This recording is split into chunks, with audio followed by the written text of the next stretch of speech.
Alright, it's time I make this video. We're going to be unboxing some SolarCards, and yes, this is my second edition SolarCards, but first we're going to be looking at these first, and yes, I opened them because, well, I got them a while back from Amazon. Well, they were on Amazon back on March. So without further ado, let's, oh, the phone almost fell.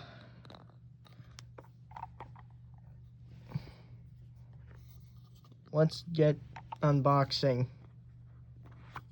And yes, I opened them because I did a stream him in a server back at one point.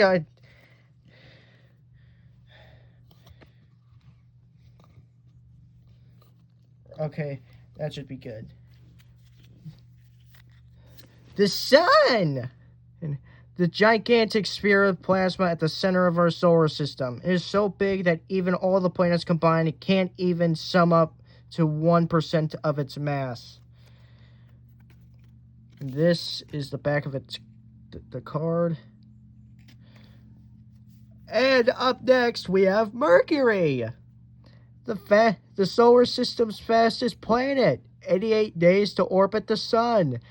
And the closest to the sun. Now that Pluto is no longer considered a planet, this is now the smallest of them all. Venus. The hottest planet in the solar system. Thanks to... I'm not going to do the voice. I just can't keep doing the voice. Thanks to its thick atmosphere that traps heat inside, it is one of the only two planets in the solar system that rotates clockwise. Earth. Moon should know their... No, I'm not saying it. No, I am not saying it! Moon should know their orbits. The only planet with life in the solar system, thanks to its distance from the sun, the presence of water, and more. It is our one and only home in this universe. Damn right it is. Mars. Known as the red planet due to the iron oxide on its surface. This planet is the best candidate to become humanity's future home. It also has the solar system's tallest volcano, Olympus Mons. Pluto, before 2006. It used to be a planet, but in 2006, it was recategorized as a dwarf planet because it didn't clear its neighboring region. It has a giant heart-shaped region called Sputnik Bonicia. Makemake, one of the dwarf planets located in the Kuiper Belt. Its surface is covered by methane, ethane, and possibly nitrogen ices, giving it a distinctive reddish-brownish color. That's fun, and that's a fun fact. Haumea, one of the dwarf planets located in the Kuiper Belt. It is known for its very rapid rotation, 4 hours to be specific to complete one rotation, and its elongated egg-like shape. Oh, and also it has rings. Kind of like Saturn and Uranus. Ceres! I can't laugh like Ceres. It's terrible. While the rest of the dwarf planets are mostly in the Kuiper Belt, this dwarf planet is in the asteroid belt, making it the biggest object in said belt. Deimos.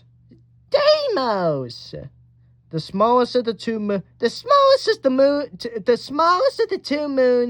of Mars. So tiny smooth, it looks like a pebble. It orbits around Mars in about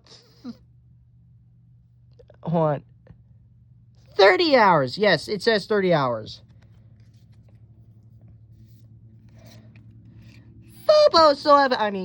Phobos, the biggest of the two moons of Mars.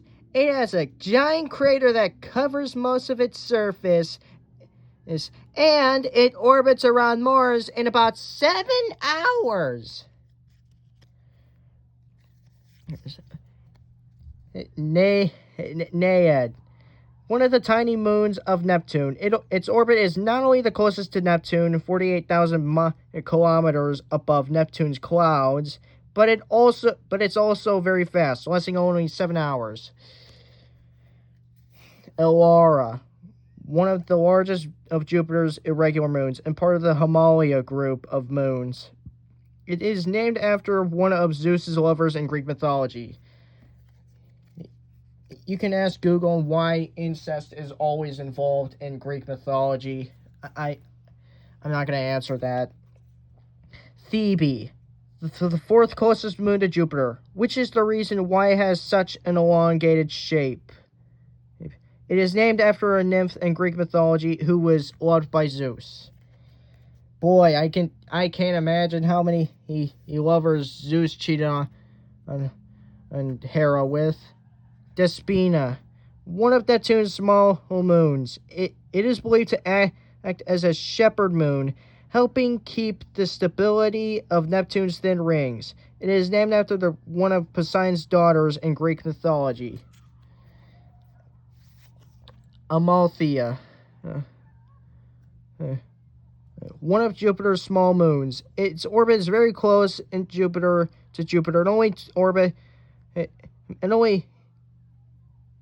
He orbits Jupiter in around 12 hours, but it may one day spiral towards the big planet. It is named after the foster mother of Zeus in Greek mythology. Yep. Amalthea is the reason Zeus was able to overthrow Kronos and free all of his consumed siblings. Galatea, one of Neptune's small moons. It is believed to act as a shepherd moon, helping keep the stability of Neptune's in the rings. It is named after the goddess of calm seas in Greek mythology.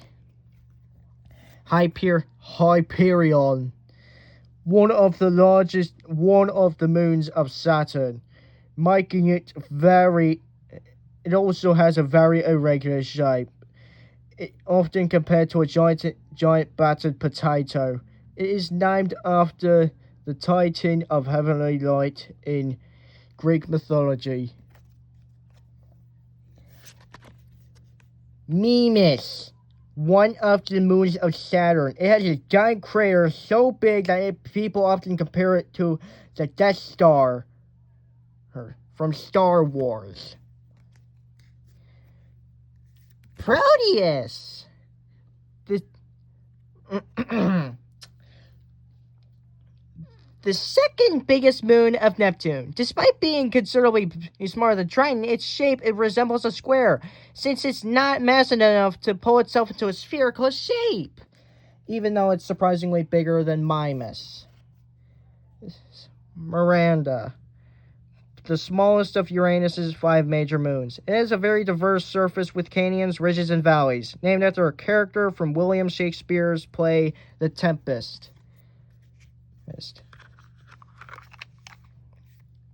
Houston, we have a problem. Time to spy. The enemy must show you all of their cards in their hand. My name is SAR, Space Astronaut Replacement. Revive the top card of your graveyard and place it on the table, excluding Anomaly cards. Asteroid Shield. From now until your next turn, you cannot be attacked. Astrodude's spaceship. You have 1 extra action this turn. This extra action cannot be an attack. Oh, now card from Alvaro. Thank you. Whether you're a fan of our show, a space enthusiast, or just someone who stumbled upon these cards and thought, hey, I like this, from the bottom of my heart, thank you for your support. I'm just doing an impression of Alvaro Calmet. This project has brought back so many fond memories of my childhood, of sneaking into my grandma's room to borrow stacks of paper and making up card games. Of course, most of the card games I created back then were hilariously unbalanced and probably only playable by me and my cousin Joaquin, who just played along.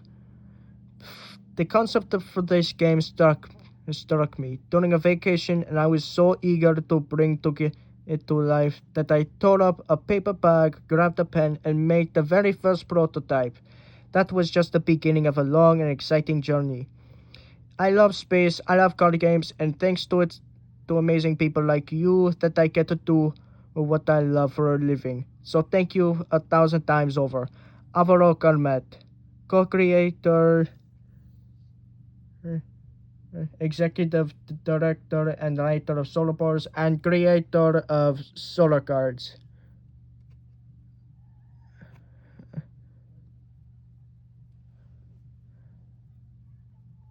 Uh, Sorry if the quality. Alright, now Oliver Gilpin. I've always been fascinated by space. I believe that looking beyond our skies is how we as Earthlings expand into our minds and perspectives. It's how we spark creativity, wonder, and insight.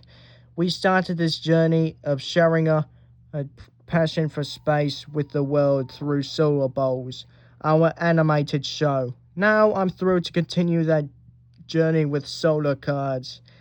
Thank you for being a part of this adventure and for helping us bring SolarCards to life.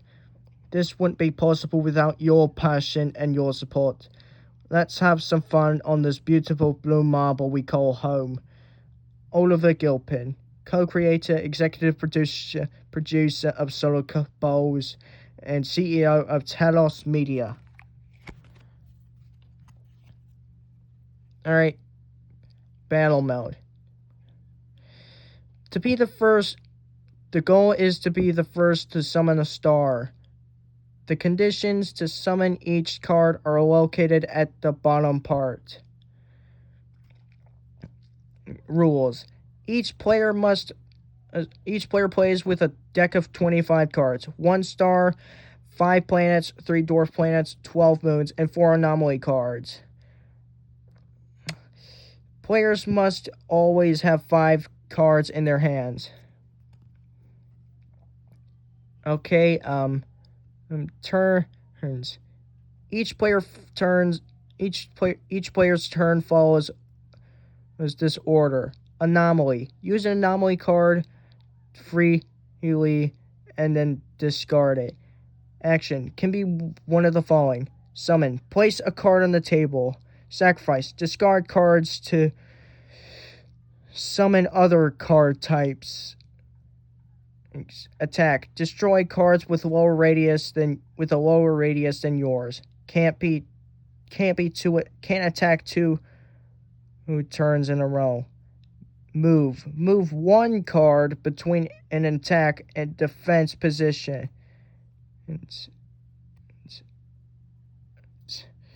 Okay,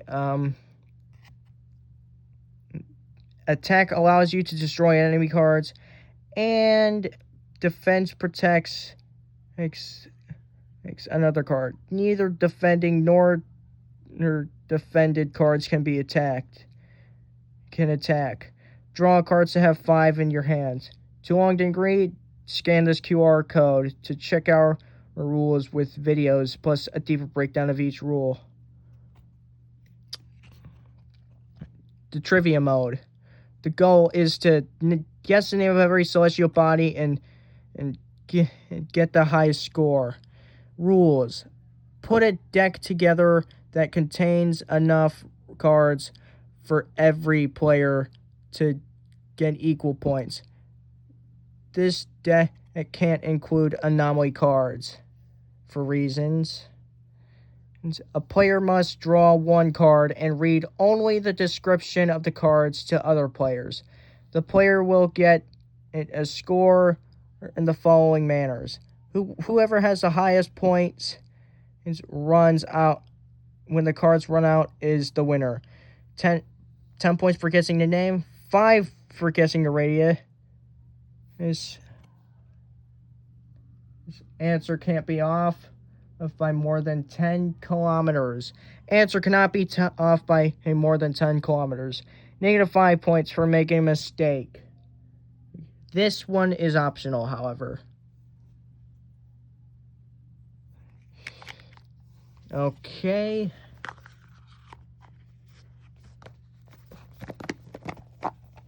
Alright, now let me get my scissors.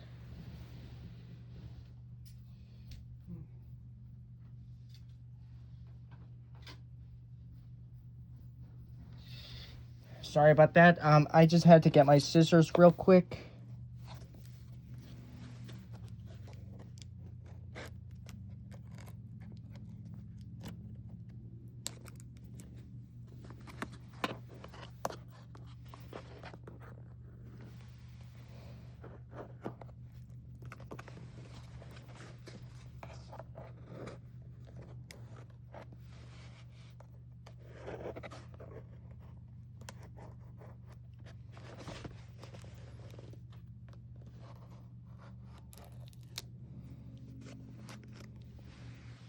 Oh, hold on, let me record a new segment. I mean, that's why there's gonna be like a little. Okay, never mind. I guess we can go on.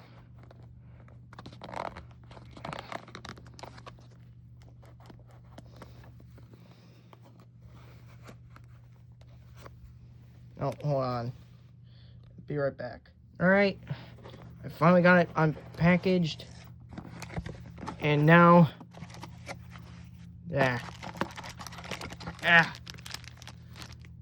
here it is.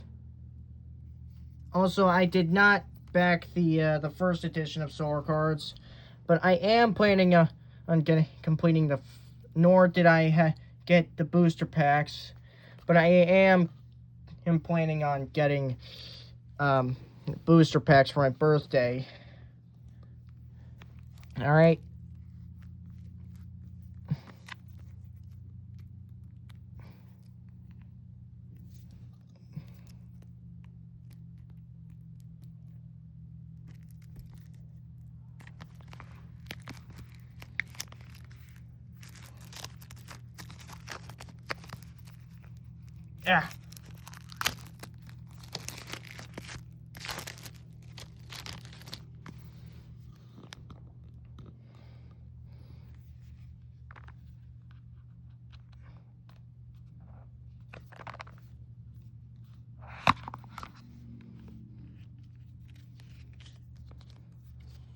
Yeah.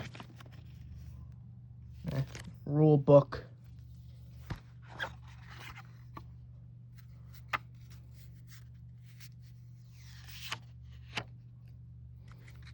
Oh. It's the Peak Man. It's Peak. It's Mr. Peak's son. Astro Son. Specifically from the future. Go back in time. If someone attacked you, undo the attack. Hold on. Undo the attack and recover the last card you lost.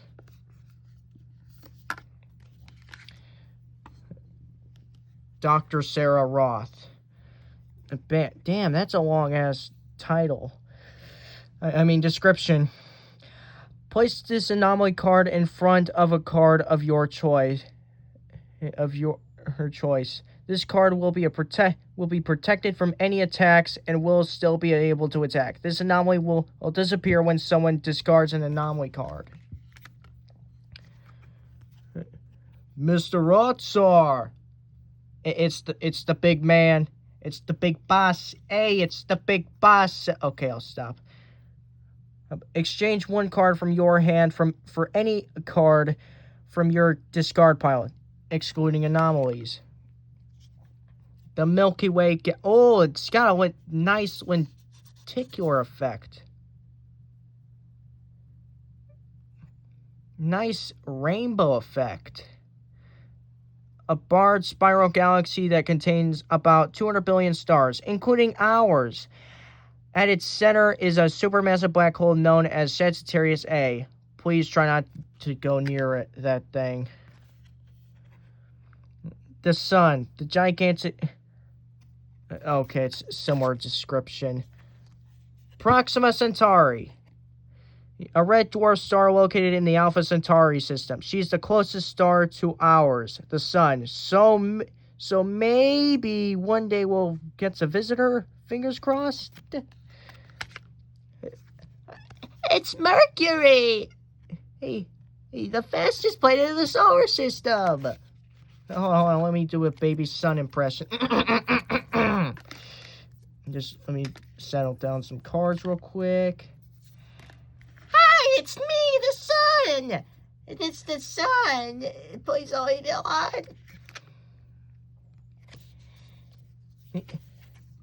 Hey, it's Venus, the hottest planet of the solar system. Okay, it's terrible. Hey, it's me, the Earth. This planet. Oh, wait. Is that? Oh, never mind. Different description. I see.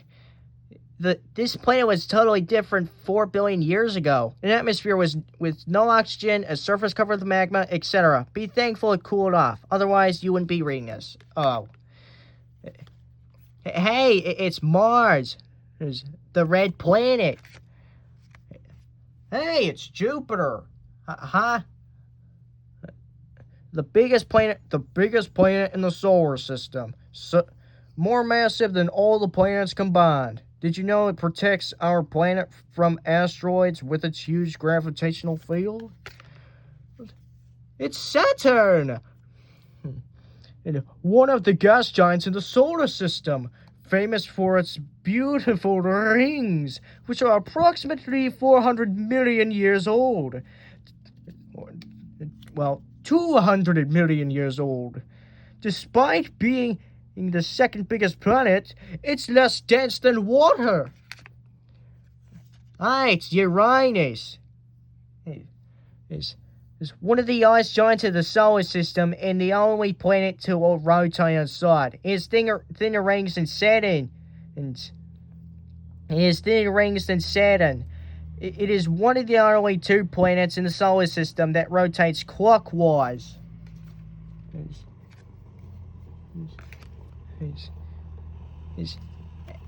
It's Neptune. The solar system's slowest planet, 165 years to orbit the sun, and also one of the ice giants.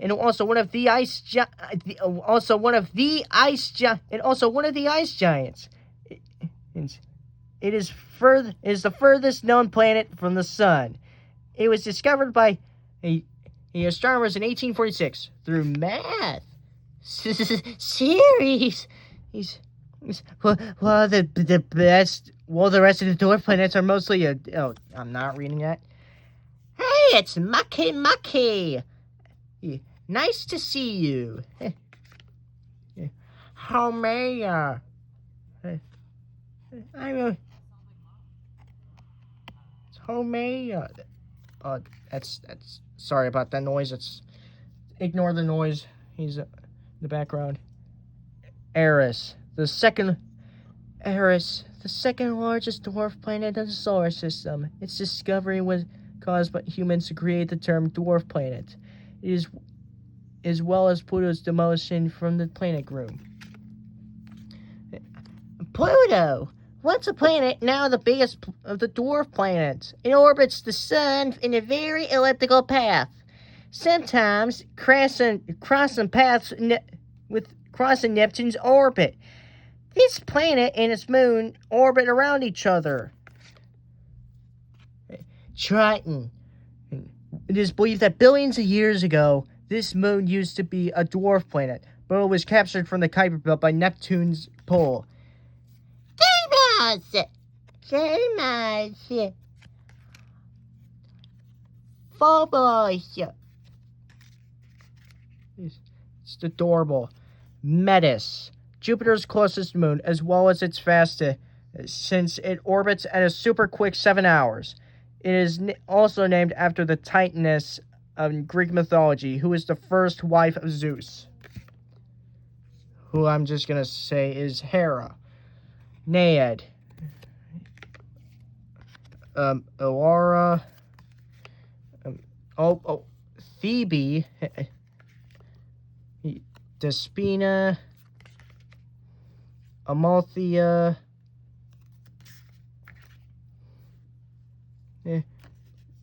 Galatea,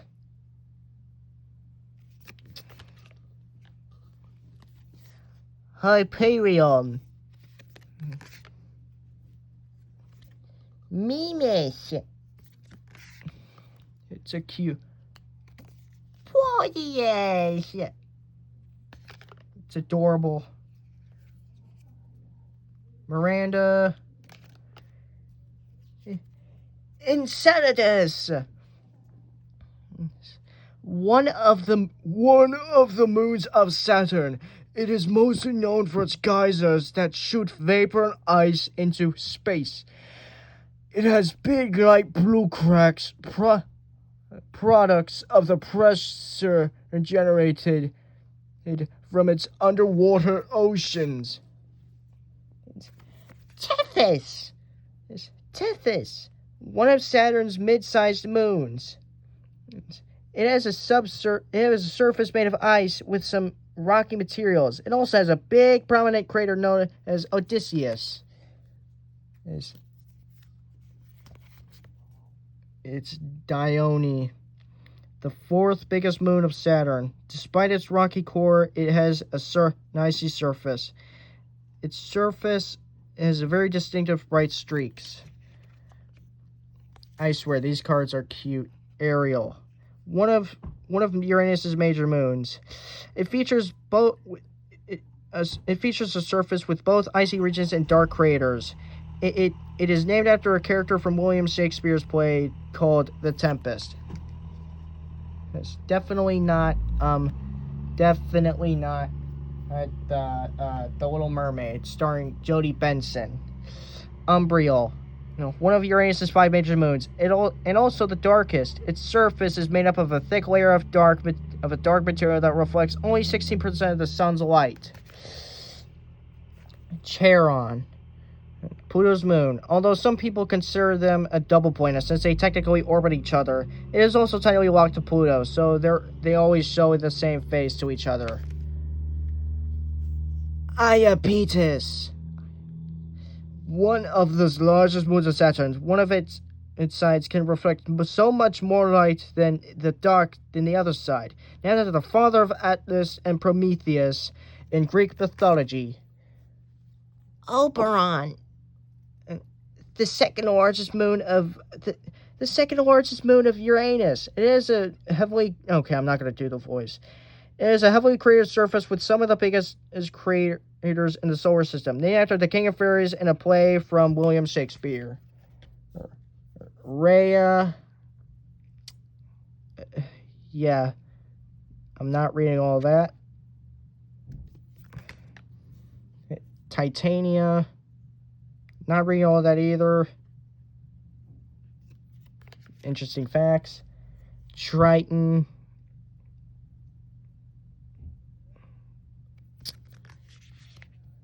Yeah. Luna. The moon that orbits our planet, the Earth.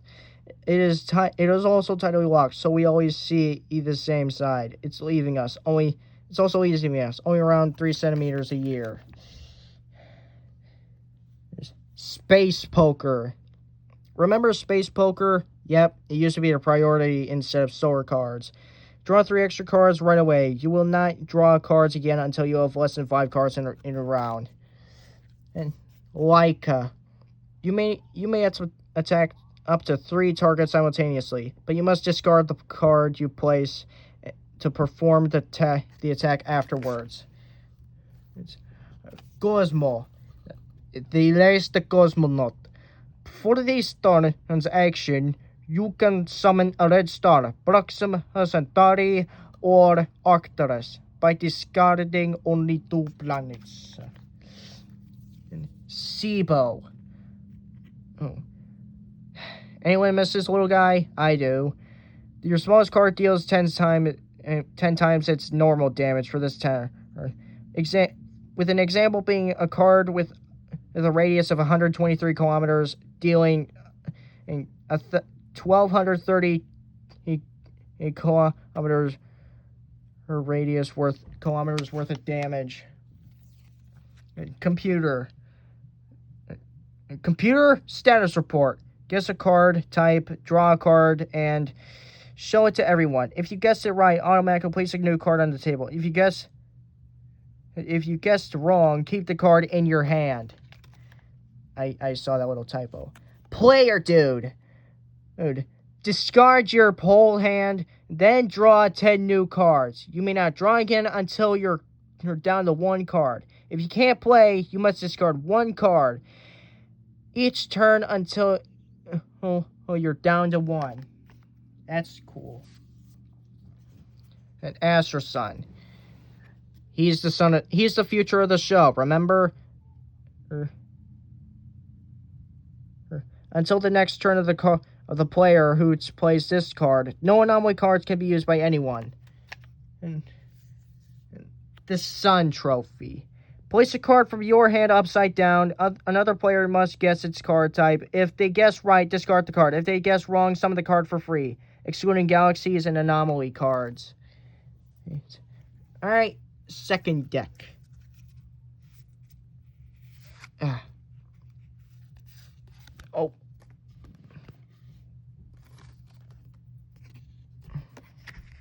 Oh, same.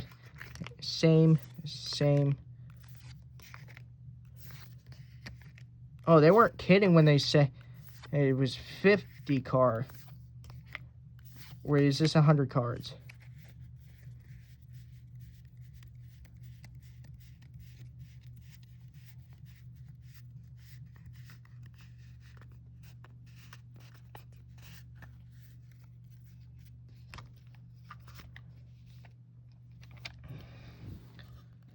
Alright, booster pack time, baby. It's got the banner. Black hole. Quawar. The comet, rogue planets in the back.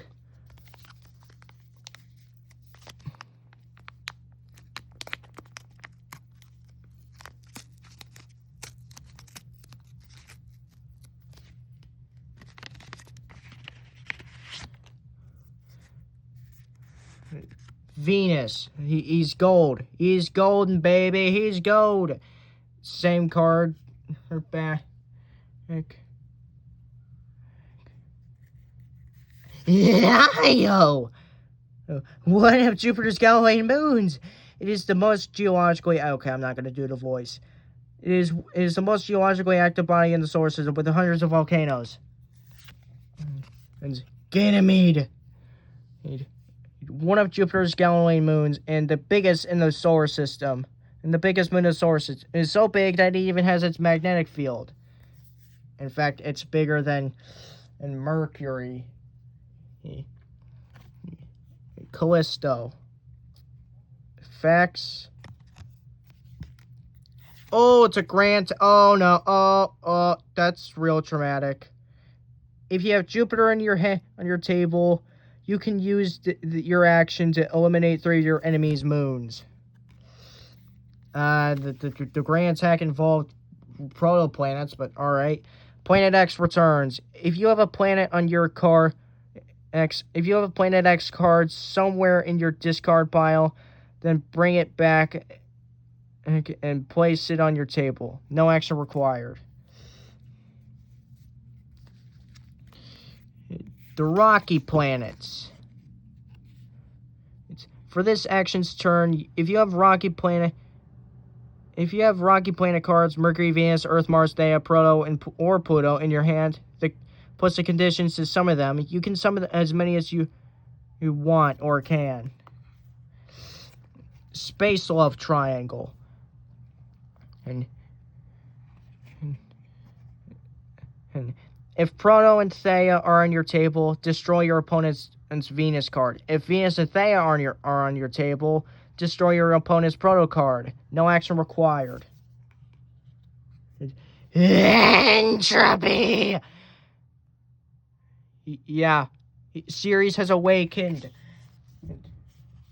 I wonder how many more human beings Friend Industries is gonna harvest until every other body that hasn't awakened in the solar system has been artificially awakened. Yep. Unless if their moons impacted that the dwarf with that have the moons first. Neptune, gold. Orcus is Pluto's a long-lost cousin. A long-lost twin? It is a dwarf planet candidate that it has a similar orbit, size, and composition to Pluto, but is positioned on the opposite side of the sun. That was a terrible Quawar impression. Orcus impression. Quawar, a dwarf planet candidate in the Kuiper Belt. It is named after the creator deity of the Tongva people. It also has a moon named Waywant and has a really unusual ring system. Oh, we got Ganymede. Ancestors. For this action's turn, if you have the Earth on your table, you can summon Thea or Proto for free. Proto. Anyways, I'm Proto Earth, a previous version of our planet from about 4.5 billion years ago. It is believed that after crashing with the planet Thea, they both merged and formed the Earth and the Moon we know today. Saturn.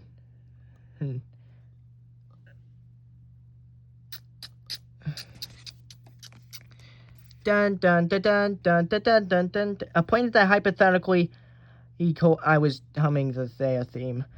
A planet that hypothetically he collided with Proto about 4.5 billion years ago. This collision is believed to have led to the formation of the Moon and the Earth as we know them today.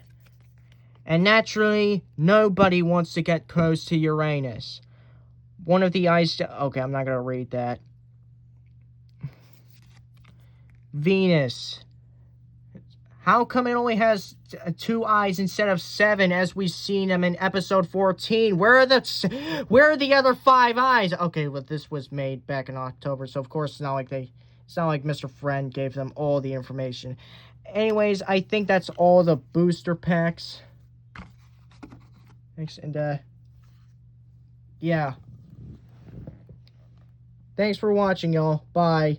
Oh, and also, I swear that the my review on The Moon Woke Up is coming. I promise. And this I'm not even gonna bother reading. It's just pointless. Anyways, bye. Also, this is a post-recording flame. I